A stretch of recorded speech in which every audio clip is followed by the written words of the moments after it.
and welcome to Long Live the Queen, where we talk about the women who made history. And by we, I mean the royal we, because it's just me. This week, our subject is Anne of Cleves.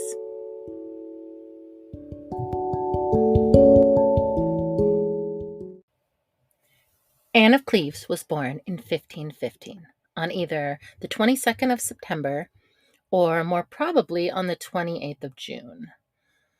We don't know exactly, but we have two really specific dates.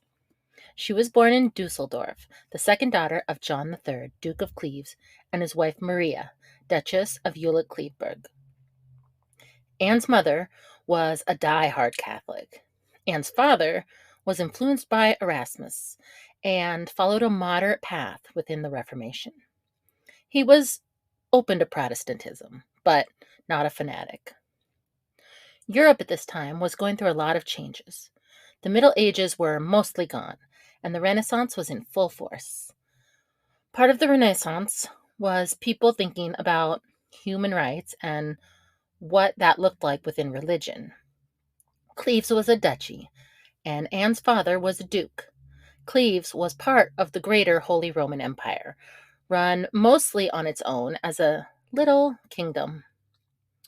Duke John the Peaceful was his name, and that suggests pretty peaceful time when Europe was being ruled mainly by young kings with something to prove.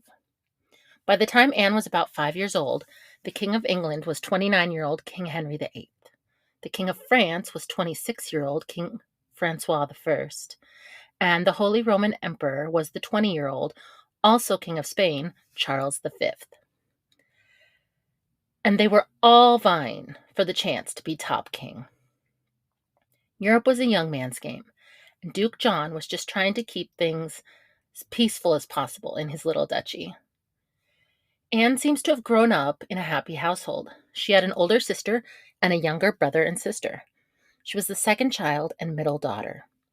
Her parents' marriage had been a political marriage to unite Cleves with Jülichberg, and it had worked. They seemed like they were in love. Their court is what we would see as very traditional now.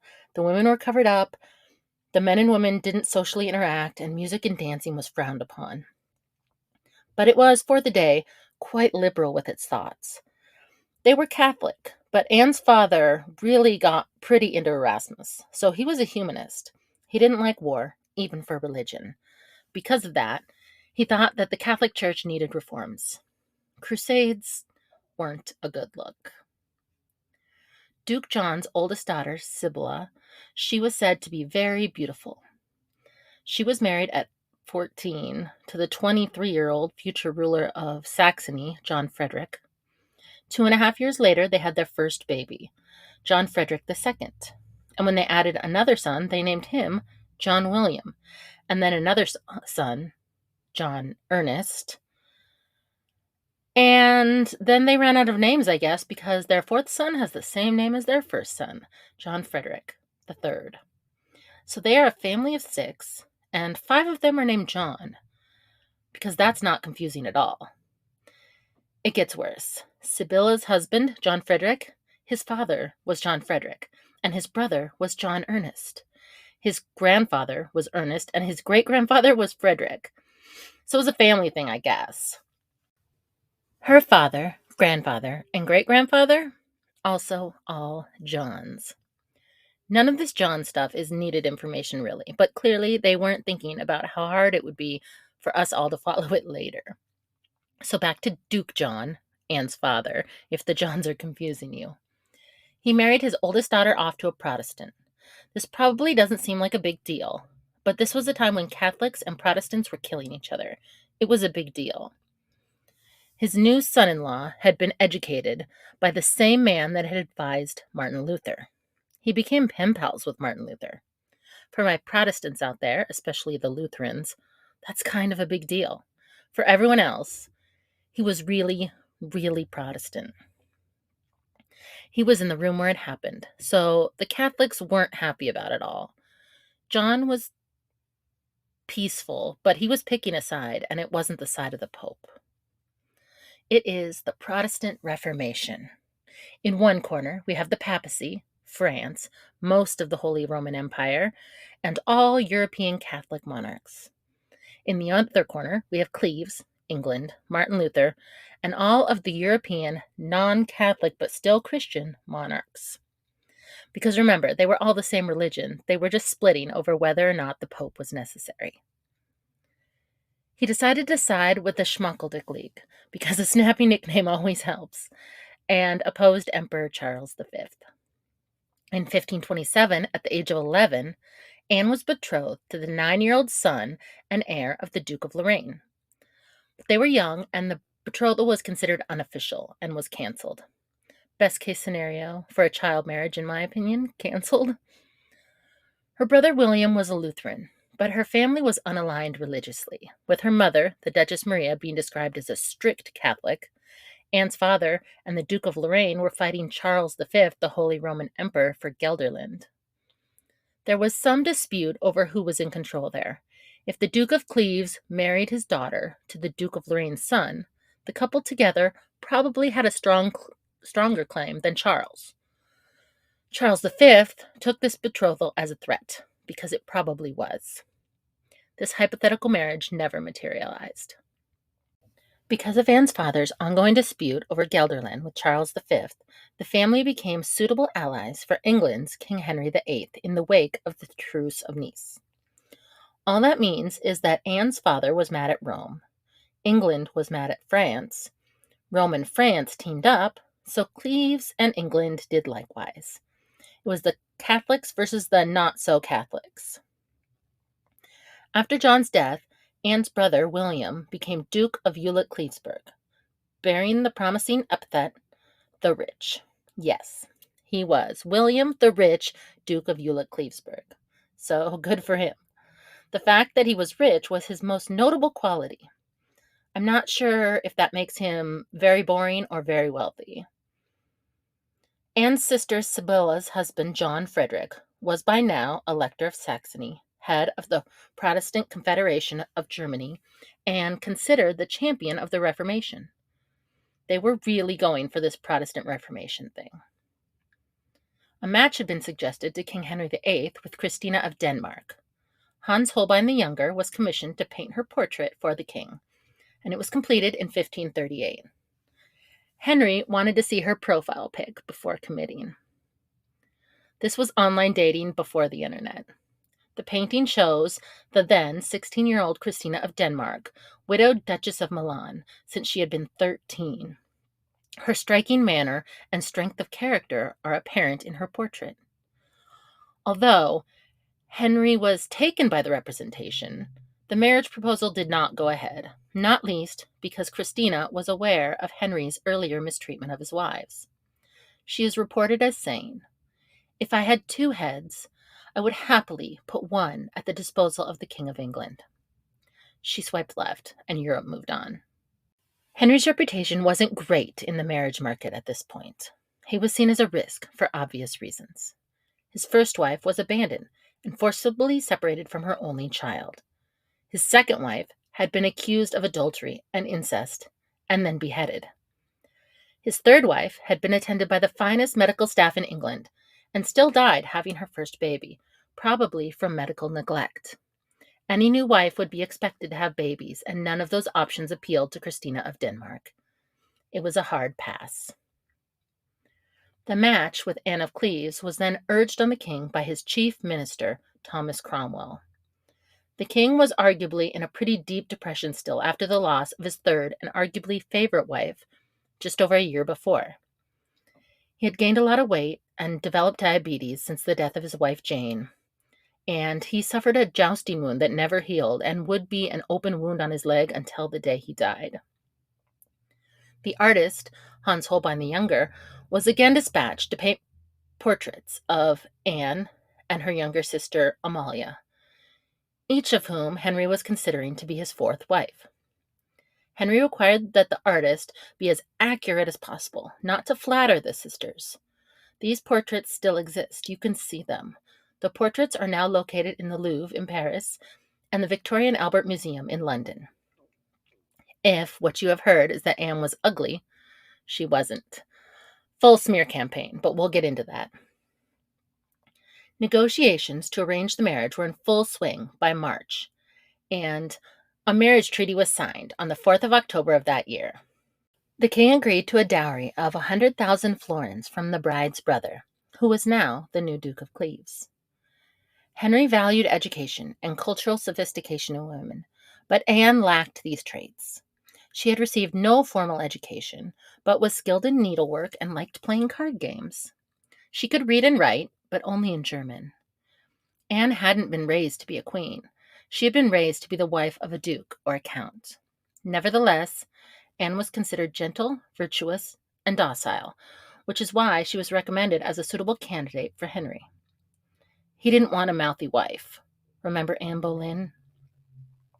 The court that Anne grew up in was very conservative. Men and women didn't interact socially. The men King Henry had sent to verify Anne's beauty and her sisters were only allowed to meet them in full dress, including a veil. When the suggestion that she remove the veil was made, they were horrified, asking if they wanted to see her naked. If you're going to take the veil off her face, we might as well just strip her down and parade her around town. Anne was described by French ambassador Charles de Marillac as tall and slim, of middling beauty, and a very assured and resolute countenance. She was fair-haired and was said to have had a lovely face, meaning she was blonde, nice-looking, confident, and comfortable. Anne was initially to travel to England alone with her entourage. The death of her father prevented her brother and her mother from traveling. But there were other concerns about a beautiful, sheltered young woman who had never traveled by sea making such a journey, especially during the winter.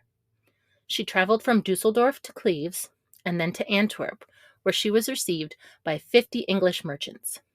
She asked the king's friend and brother-in-law, Charles Brandon, to teach her a card game that the king liked, so they would have something to do when they met, and was met with horrified looks from her ladies when she suggested that they dine with the men. In Cleves, men and women didn't dine together. She insisted that she would have to do it eventually, so she would have to start practicing. She really was trying very hard to assimilate to English culture. Anne was supposed to have spent Christmas with the king, but the journey was long and rough, and she arrived after Christmas. If you listen to the Catherine of Aragon episode, I mentioned that I thought Henry was attempting to recreate Catherine's arrival with Anne. But she didn't arrive in time, and Henry was a moody man. This would have been a thorn in his shoe. He had plans, and Anne was ruining them. Strike one. Henry met her privately on New Year's Day, 1540, at Rochester Abbey on her journey from Dover. Here is where it started to go very, very wrong. Henry and some of his courtiers, following a courtly love tradition, went disguised to the room where Anne was staying. Remember when Margaret of Anjou kept King Henry on his knees because she didn't know it was him? This was so much worse. Eustace Chapuis reported, "The king so went up into the chamber where the said Lady Anne was looking out of the window to see the bull baiting which was going on in the courtyard, and suddenly he embraced and kissed her, and showed her a token which the king had sent for her New Year's gift. And she, being abashed and not knowing who it was, thanked him. And so he spoke with her, but she regarded him little, but always looked out the window. And when the king saw that she took so little notice of his coming, he went into another chamber and took off his cloak and came in again in a coat of purple velvet. And when the lords and knights saw his grace, they did him reverence." Strike two. Do me a favor if you don't know what bull baiting is, and don't Google it. I can understand why it would be distracting, though. According to the testimony of Henry's companions, he was disappointed with Anne, feeling that she was not as described. Henry then revealed his true identity to Anne, although he is said to have been put off the marriage from then on. He didn't think she looked like her profile pic. He was disappointed. Strike three. She was tall, blonde, 24 years old, and willing to marry him, even though his first 3 wives were abandoned, beheaded, and died from complications in childbirth. I don't want to say his standards were unreasonable, but he was a 48-year-old man on his 4th wife who had recently gained a lot of weight in a relatively short amount of time and developed diabetes. Insulin was not readily available, It wouldn't even be discovered for another almost 500 years. But he was the disappointed one because one of the most famous painters for the time had gotten it wrong. Sherry Jan. What happened was he had done what he had always done and pretended to be just a random guy in a costume. The reason it had worked so well before is because he had been a very attractive man, and his previous 3 wives already knew him and could recognize him even in a costume. They knew it was him, and they just played along. So a handsome stranger flirted with them, and they flirted back because they knew it was the king. Henry was no longer young and handsome, so that same behavior that had been so charming in his youth had become a little creepier than it used to be. Also, what did he want? A wife who would just flirt with any random guy? How about you introduce yourself like a gentleman? How about that? I'm sorry if I seem annoyed. I am. That poor German woman didn't stand a chance. Henry and Anne then officially met on the 3rd of January, properly, as it should have been done in the first place, on Blackheath, outside the gates of Greenwich Park, where a grand reception was laid out. Most historians believe that Henry's misgivings about the marriage were blamed on Anne's alleged unsatisfactory appearance and her failure to inspire him to consummate the marriage. He felt that he had been misled after his advisers had praised Anne's beauty. "She is nothing so fair as she hath been reported," he complained to Cromwell. Cromwell received some blame for the Holbein portrait, which Henry believed had not been accurate. He didn't think it looked like her. I think that was mostly a him thing. I mean, maybe it was a good angle. Have you ever had a really good picture taken of you where it's just a great angle and you're like, I look good? That's possible, but Hans Holbein was a good painter. It looked like her. When the king finally met Anne, he was reportedly shocked by her plain appearance, and the marriage was never consummated. Look, he was a total jerk. He was still mourning his last wife, who he felt had been taken from him, as opposed to the previous 2 that he just kind of threw away. Henry urged Cromwell to find a legal way to avoid the marriage, but by this point, doing so was impossible without endangering the vital alliance with the Germans. In his anger and frustration, the king turned on Cromwell, to his subsequent regret. Despite Henry's very vocal misgivings, the 2 were married on the 6th of January, 1540. You can share your thoughts with me at longlivethequeenpodcast@gmail.com or on Facebook or Instagram at Long Live the Queen Podcast. If you enjoyed this episode, you can support me at buymeacoffee.com/longlivethequeen. Long live to all the queens out there. And until next week, bye.